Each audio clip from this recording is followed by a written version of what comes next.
So here we have a fragrance from the parent company Sterling Perfumes, which is basically responsible for brands like Armaf. This particular brand is called Le Vogue Perfumes. The fragrance is called L'Eau de Parme, and this one actually smells like Acqua di Parma oud. If you're familiar with that fragrance, you know that it is classy, dressed up, sophisticated, long-lasting despite Acqua di Parma fragrances. Many of them don't last at all. But I'm really excited to give you my thoughts on this brand new release. At least it's new to me. I'm just now discovering about it, so make sure to stay tuned.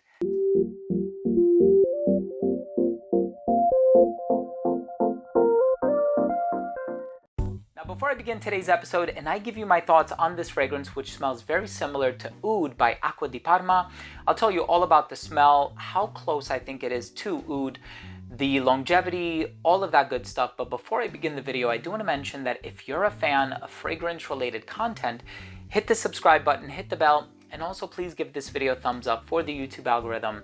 It would really mean a lot to me. So, of course, Oud is, or not the note of oud, but the fragrance Oud by Acqua di Parma is a fragrance that I've enjoyed for quite a while. I'm not sure if I own a bottle of it though, which is pretty funny. I have many Acqua di Parma fragrances, and that might be one that I own, but I've certainly smelled it on many occasions. And of course, looking at the note breakdown for this one, it's pretty obvious that this is their take on Oud by Acqua di Parma. And you know, this one has pineapple, geranium, lavender, clary sage. In the dry down, there's vetiver, amber, so on and so forth. There's orange, lemon, so juniper berry, a lot of the same ingredients basically. And there's also something about this fragrance that smells a bit smooth and leathery in the dry down. Surprisingly, there's no oud in the breakdown for this fragrance from the preliminary research that I did online, but I'll tell you if I get any oud in here. Nevertheless, I'm excited to talk to you about the smell. Let's start things off with a quick look at the presentation first.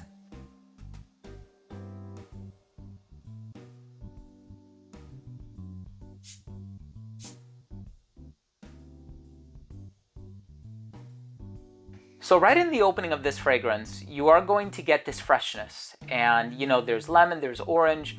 Of course, there's geranium, which is a bit bright and minty, and it has a bit of a rosy smell. So I'm not getting a lot of geranium. And I am getting more citrus than pineapple. And I say that because, well, there's a lot of fragrances on the market that contain pineapple. And usually it comes across really strong, right? I know there's Fine Apple by Gallagher Fragrances. And then there's also another one called Mile High by Parle-moi de Parfum.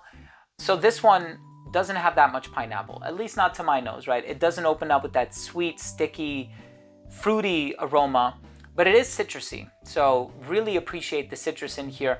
And as far as the juniper berry is concerned, I've always equated the smell of juniper berry to the smell of cedarwood. And at times I find that it can be quite astringent, and it's not in this fragrance. It's actually quite smooth. In the dry down, I know there's amber, so there's a bit of warmth, but it's not thick or syrupy or balsamic. And these are similar adjectives that I would have assigned to the pineapple, right? Like syrupy and sweet. And so I'm not really getting that type of an amber, but I am getting something that smells leathery. Now, whatever oud is in here, if there's oud, it's not listed in the note breakdown, but it would be synthetic. So I'm not getting anything that smells like a natural oud in here, which I think for most consumers is going to be a good thing, because oud can be kind of aggressive or rough and tumble. This is really smooth, very easy to wear, very easy to pull off. So the freshness lingers for a solid 20 minutes, and then in the heart you're going to get this aromatic property in here. The lavender is not overly concentrated, so it's not going to smell like a Caron pour un homme. So it's not that strong sort of cleaning product lavender, so don't worry about that.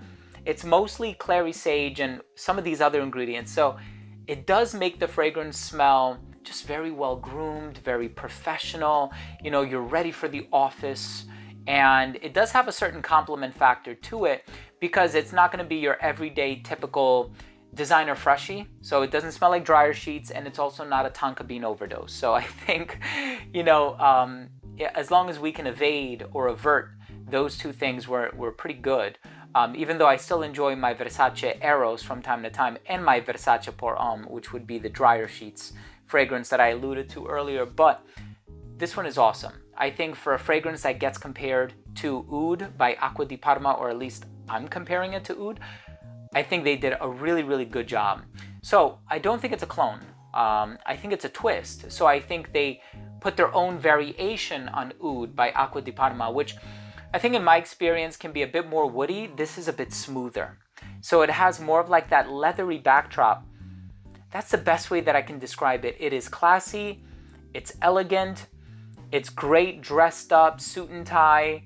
Even the bottle, like I love the elegance, the gold label. It just conveys that sophistication, I suppose, and it's a very heavy bottle as well. So please, if you have the chance to do so, please try this one. Once again, it's called L'Eau de Parme, and this is from the brand Le Vogue Perfumes. I'll drop all of the relevant links down below. Let's go ahead and finish things off with my overall assessment. So first up, in terms of the uniqueness and the overall smell, well, it does smell like Oud by Acqua di Parma, so it's not unique, but it does do things a bit differently, as I stated earlier. And yes, there is a bit of cedar wood in the dried down as well. I said Oud by Acqua di Parma is a little bit on the woodsy side of things. This does indeed have cedar wood and juniper, which I said before kind of reminds me of the smell of cedar. In terms of the longevity on this one, you're going to get about 10 hours on skin, so longevity is great. Projection, it radiated just a little bit beyond an arm's length for like 45 minutes. It became an arm's length scent right around hour and a half, elbows length scent right around hour 6, skin scent right around hour 8. In terms of the versatility, it's a bit masculine leaning according to traditional standards. I think this one is great for dressed up scenarios. You can wear this one all year round. And I think this one would probably appeal to anybody of any age. But I can see somebody who has a bit more experience with niche fragrances appreciating this one a little bit more. I hope that makes sense. And in terms of the presentation, I think it's a really, really nice presentation. Like I said, very heavy bottle, so be cautious with this. And the atomizer is really nice distribution, quite wide. My final verdict on this fragrance is I think it's a solid alternative to Oud by Acqua di Parma. It smells classy, elegant, sophisticated, dressed up. Please try it if you can. Thank you so much for joining me today. Thank you for watching today's video. I hope you took something of value from this review. If you did, please do consider showing your support by hitting subscribe, hit the bell, and also give this video a thumbs up for the algorithm. Thanks again for watching. I love you all, and we'll see you tomorrow with a new episode. Bye.